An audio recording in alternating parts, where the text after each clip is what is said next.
Hello dear student, welcome back to my YouTube channel. तो कैसे हैं आप सब? उम्मीद करते हैं आप लोग अच्छे होंगे, ठीक ठाक होंगे। तो हम लेके आए हैं आप लोग के लिए पार्ट 2। एक मैंने पढ़ाया था पार्ट 1 स्ट्रक्चर ऑफ एटम का।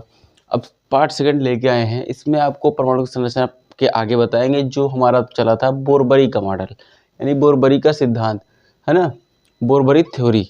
एक मिनट देख लो। ओके, ठीक। तो इससे पहले हमने पढ़ा था, जो रदरफोर्ड जी ने बताया था वो पढ़ लिया था। ओके, अब जो है उसके बाद मैक्सवेल ने बताया था। मैक्सवेल जो है विद्युत चुंबकीय सिद्धांत के प्रतिपादक हैं।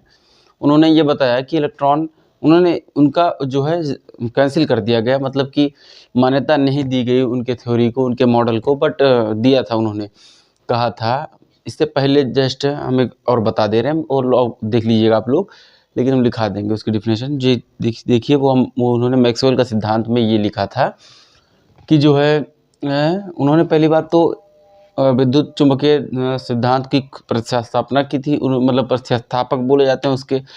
फिर उन्होंने ये अपनी सिद्धांत में लिखा था कि जैसे न्यूक्लियस है, न्यूक्लियस होता है, उसके किनारे किनारे चक्कर लगाते हैं इलेक्ट्रॉन, ठीक, वृत्तीय पथ पर। उन्होंने कहा था, लेकिन उन्होंने ये कहा कि इलेक्ट्रॉन ऊर्जा उत्सर्जन नहीं कर पाते। जब वो चलते चलते यानी चक्कर लगाते हुए उनकी ऊर्जा में कमी आ जाती है, एक स्थान ऐसा भी आ जाता है कि उनकी ऊर्जा खत्म हो जाती है, तो नाभिक में यानी न्यूक्लियस में गिर जाते हैं।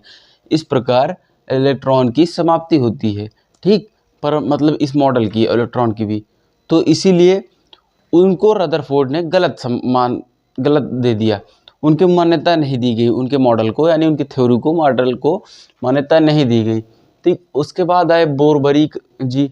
तो बोरबरी मॉडल ने इन्होंने अपना क्या बताया, देखिए, लिख इस वजह से दिया है कि आपको दिखना चाहिए कि क्या लिखा है वहाँ पर, ठीक, नहीं तो अभी लिखने में मेरा टाइम सब लॉस होगा। तो देखिए, हम ये कह रहे हैं कि बोरबरी जी ने ये कहा, पहली बात तो उनकी डिफिनेशन थोड़ा पहले इसे नेल्स बोर ने दिया था, ठीक। इसके अनुसार परमाणु के केंद्र में नाभिक होता है, जो कि हमने बताया था आप लोग को परमाणु मॉडल में, ठीक। परमाणु का आकार कैसे होता है, इस तरीके से होता है, कक्षाएं होती है, उसमें शेल होते हैं, ठीक। पहले नाभिक होता है, उसमें शेल होती है, जिसको हम KLM के नाम से, N के नाम से जानते हैं, ठीक। उसको 1 2 3 आप बोलने, कोई दिक्कत नहीं। तो उन्होंने कहा बीच में परमाणु होता है। अच्छा, रदरफोर्ड जी ने भी एक दिया था, तो उन्होंने कैथोड किरणों को पास करके दिखाया था अपने, ठीक।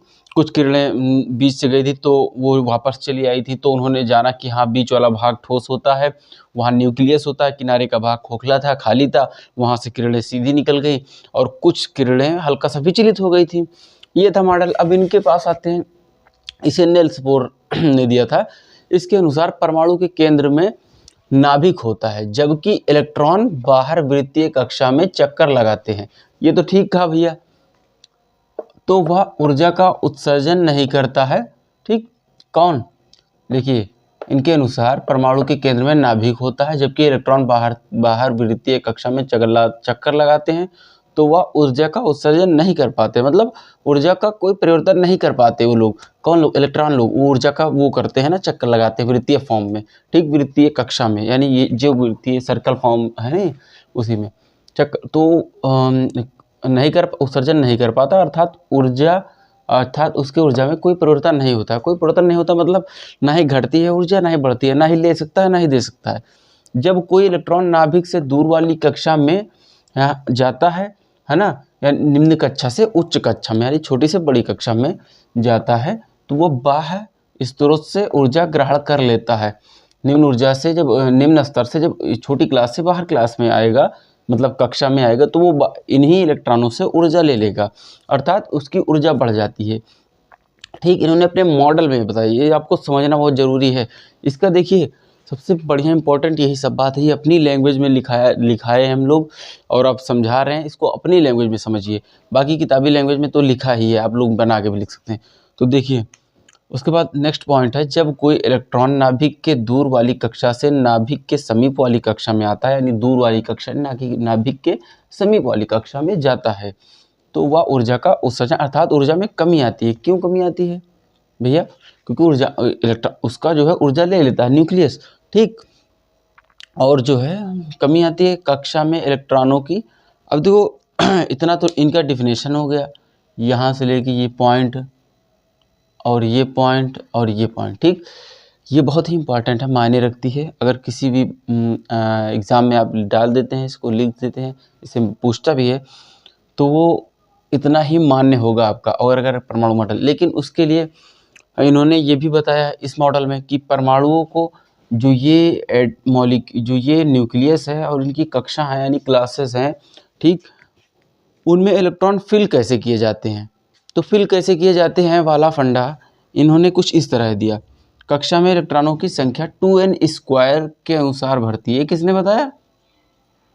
भाई बोरबरी के मॉडल ने, है ना। इन्होंने क्या बताया कि जो है कक्षा में इलेक्ट्रॉनों की संख्या 2n² के अनुसार भरती है, मतलब 2n² के रूल से फॉर्म में वो फिलअप होती है।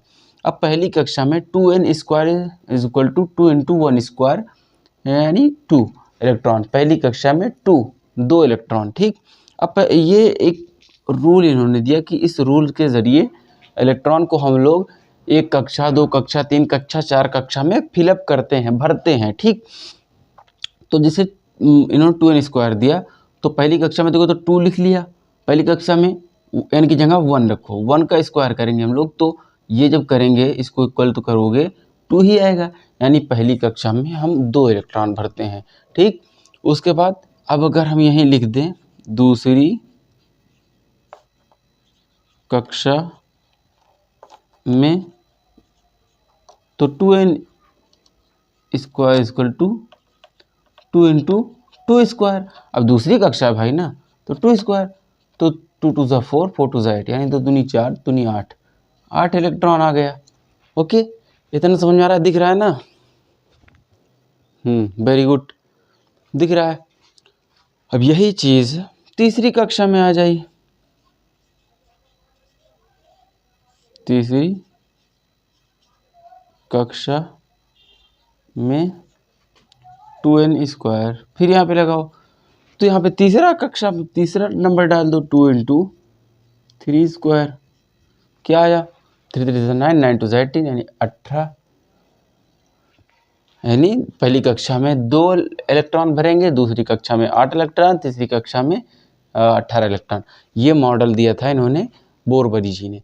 बोरबरी जी ने इसे मॉडल दिया और कहा इलेक्ट्रॉनों को इसी क्रम में भरा जाएगा। और आज तक की हम लोग जो यूज़ कर रहे हैं वही फॉर्म में इनके मॉडल को, मतलब इस मॉडल को, इसी मॉडल के ज़रिए हम इलेक्ट्रॉन भरते हैं। और यही मॉडल मान्य भी है, ये थ्योरी मान्य है, ठीक। बोरबरी का मॉडल ये आ भी सकता है, इम्पॉर्टेंट भी है, तो आप लोग इसको इम्पॉर्टेंट लगाएं और अच्छे से पढ़ें, ठीक। अब आता है चौथी कक्षा, मान लो, ठीक है, वो कर लेना। लेकिन इतनी बात इन्होंने कही, अब थोड़ा सा हम हट जा रहे हैं, समझा तो दिया ही था ना, तो एक बार बोल दे रहे हैं। जो डिफिनेशन यहाँ पे दिख नहीं रही है कैमरे पे, बहुत बेटर क्वालिटी नहीं दे पा रहे हैं, लेकिन हाँ हम बोल दे रहे हैं, इसको आप नोट्स कर लीजिए, ये बहुत ही इंपॉर्टेंट चीज़ है। इसे नील्स बोर ने दिया था। इसके अनुसार परमाणु के केंद्र में नाभिक होता है, जबकि इलेक्ट्रॉन बाहर वृत्तीय कक्षा में चक्कर लगाते हैं, तो वह ऊर्जा का उत्सर्जन नहीं करता है, अर्थात उनके ऊर्जा में कोई परिवर्तन नहीं होता है। जब कोई इलेक्ट्रॉन, दूसरी पॉइंट है, ये दूसरी पॉइंट है, ठीक। जब कोई इलेक्ट्रॉन नाभिक से दूर वाली कक्षा में निम्न कक्षा से उच्च कक्षा में जाता है, तो वह बाह्य स्रोत से ऊर्जा ग्रहण कर लेता है, अर्थात उसकी ऊर्जा बढ़ जाती है, ठीक। जब कोई इलेक्ट्रॉन नाभिक से दूर वाली कक्षा में कक्षा से नाभिक के समीप वाली कक्षा में आता है, तो वह ऊर्जा का उत्सर्जन करता है, अर्थात ऊर्जा में कमी आती है, ठीक। ये इतनी चीज़ हो गई। अब मैं एक पॉइंट इसमें मेन पॉइंट है, इम्पॉर्टेंट भी है ये, ओके। इसको ध्यान देना कि इस रूप में हम लोग जो है क्या बोलते हैं, इलेक्ट्रॉन को फिल करते हैं, ठीक। चौथी कक्षा लिख लो यार, तीसरी और चौथी कक्षा में, 1 मिनट, चौथी कक्षा में 2n स्क्वायर के ज़रिए फिलअप करो, तो 2n इंटू, देखो 3 तक वहाँ तक ले गए थे तो 4 तक यहाँ पर ले आएंगे। ठीक, तो क्या आया, 16 दूनी 32, 32 आ गया। ठीक, और पता है एक चीज़ मैं अलग से भी बता दूं कि जैसे ये न्यूक्लियस है, ये कक्षाएं हैं 1 2 3 4, इनको के बोलते हैं, इनको एल, इनको एम, इनको एन। ओके, इस नाम से भी हम लोग पुटअप करते हैं। और सुनो, ये तो एक मतलब एक समझ लो कि एक मॉडल दिया हमने, बताया था आप तुम लोग को, तो इसके आगे हम और भी अच्छे से क्लासीफाई करके बताएंगे, है ना। हो सकता है अगर अभी और भी बताएं ना, तो फिर नेक्स्ट वीडियो में, ये सब वीडियो हम शॉर्ट करके डाल रहे हैं, तो आप लोग प्लीज़ हमारे चैनल पे जाके देखिएगा इसको।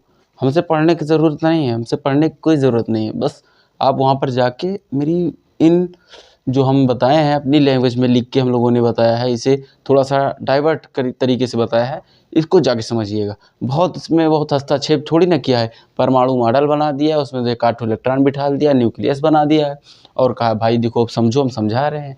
आया ना इतना समझ में? अब नेक्स्ट कक्षा में आप लोग और देख लीजिएगा। और जो है इसके आगे थोड़ा सा हम आपको बता दें ईपीटी यानी इलेक्ट्रॉन प्रोटॉन न्यूट्रॉन के बारे में। ओके, तो हम हट जा रहे हैं, आप लोग एसएस लीजिए, स्क्रीनशॉट लीजिए, अपने हिसाब से करिए, है ना, समझिए। अगर प्रॉब्लम होगी तो बताइएगा। बोर बरी सिद्धांत लिखा है। ओके, तो हम मिटा दें।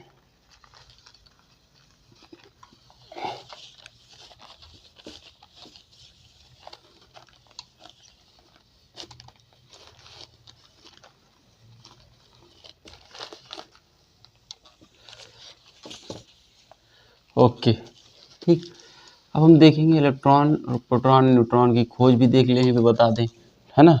कोई शॉर्ट वीडियो तो देखोगे नहीं जाके कि किसने खोज की, क्या आवेश होता होगा, क्या कूलाम होता होगा उसका, ठीक, क्या द्रव्यमान होता होगा। यहाँ पे लिख दें, इंग्लिश में लिख दें भाई, इलेक्ट्रॉन, ठीक, और यहाँ पे हो जाएगा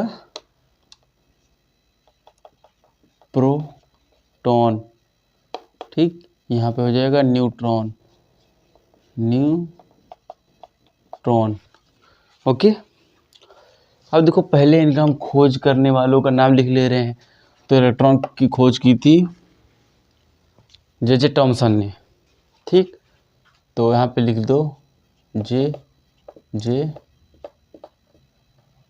टॉमसन। अब प्रोटॉन की खोज किसने की थी? हाँ, रदरफोर्ड ने, ठीक, प्रोटॉन की खोज रदरफोर्ड ने तो की थी, लेकिन मानना है कि गोल्डस्टीन ने भी की थी, ठीक। तो इनकी खोज पहले 1897, इसकी डेट लिख लो, 1897 में इन्होंने खोज की थी, कंफर्म नहीं है लेकिन हाँ ठीक ठाक लगभग। और रदरफोर्ड भी लिख लो, रदरफोर्ड,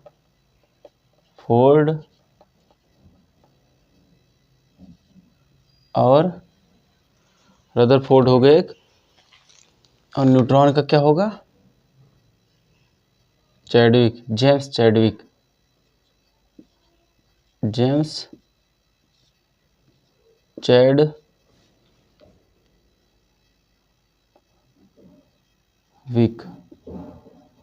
ओके, इन दोनों की डेट डाल लो।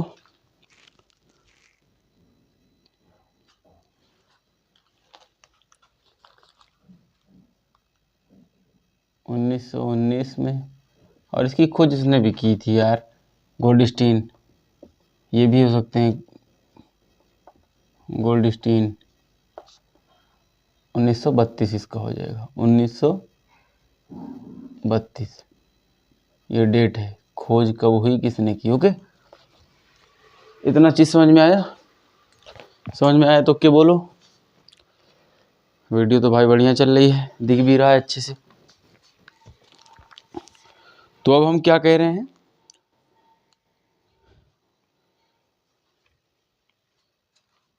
इसका जो है तुम लोग लिख लो,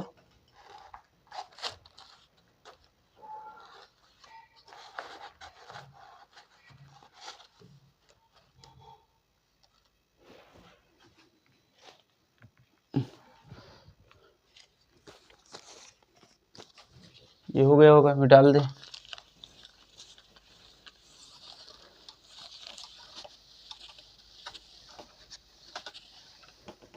भाई देखो समझ लेना अच्छे से, है ना, फिर कोई चीज़ समझोगे तो मज़ा आएगा, करोगे यानी मज़ा आएगा। तब जब जो चीज़ समझ में आ जाती है उसको फिर एकदम प्रॉब्लम नहीं होती उसके साथ कुछ भी करने में, और जो चीज़ समझ में नहीं आ रही होती है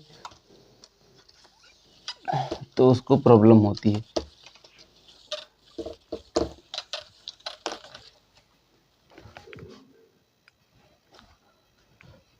अब द्रव्यमान और आवेश बचा है, ठीक। तो यहाँ पे लिख लो ऊपर इसका द्रव्यमान और यहाँ पे आवेश लिख लो। क्या चार्ज होता है मतलब इन पर, आवेश यानी चार्ज, ठीक। प्लस या फिर माइनस या फिर निगेटिव या फिर नो कुछ भी नहीं। ओके, तो हम आते हैं, इसका हो जाएगा 9.1 इंटू 10⁻⁻35 शायद,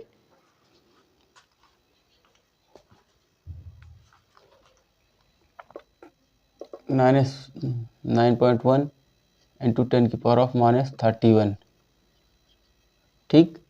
और आवेश इलेक्ट्रॉन पे क्या होता है लोग तो आप जानते ही हो, माइनस चार्ज होता है हमेशा, ठीक। और होता है प्रोटॉन पे 1.6725 इंटू 10⁻⁻20, 1.6725 यानी 1.725 इंटू 10⁻⁻90, ठीक। ये हो गया।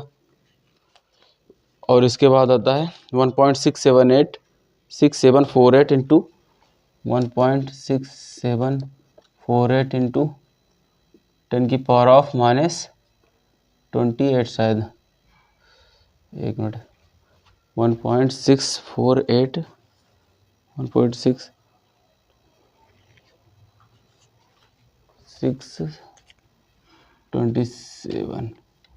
इस पर भी चार्ज 27 होगा, ठीक। इतनी समझ में आई। ये आपको आगे काम भी आ सकता है, मतलब द्रव्यमान क्या होता है, इसका कितना आवेश होता है, ये आपको आगे काम भी आ सकता है, ठीक। और यहाँ पे माइनस चार्ज था ना, माइनस VE, ठीक। और यहाँ इस पे होता है प्लस VE, यानी VE मतलब चार्ज ही होता है, और इस पे no charge, no charge, okay, है ना। इतनी चीज़ समझ में आई, ठीक। और कूलाम में अगर इन लोग का पूछे, इलेक्ट्रॉन का, प्रोटॉन का, न्यूट्रॉन का, तो इसके लिए भी अच्छा है। लेकिन इतना आप लोग समझिए, जितना हमने बोरबरी का मॉडल आज समझाया या बताया, इसको आप समझिए, ये आपके लिए मायने रखता है, महत्वपूर्ण रखता है, पॉइंट है, ठीक। तो इसको अगर आप समझ गए तो नेक्स्ट वीडियो हम और भी डालेंगे, धीरे धीरे डालेंगे, आप लोग पढ़ते जाइए बस।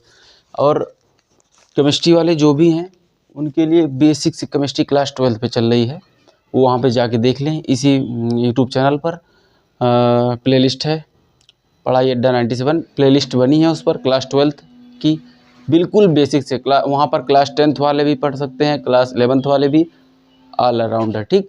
तो वहाँ पर जाके बिल्कुल ज़ीरो लेवल से केमिस्ट्री पढ़ाई जा रही है। हाँ, हकीकत में आपको अच्छा लगेगा, और कॉपी पेन पर साथ में आपको पढ़ाई जा रही है, तो वहाँ पर मज़ा भी आ जाएगा, ठीक। इतनी बात अगर आपको समझ में आई है तो हम चलते हैं कुछ टाइम के लिए, तब तक की धन्यवाद। जय हिंद, जय भारत।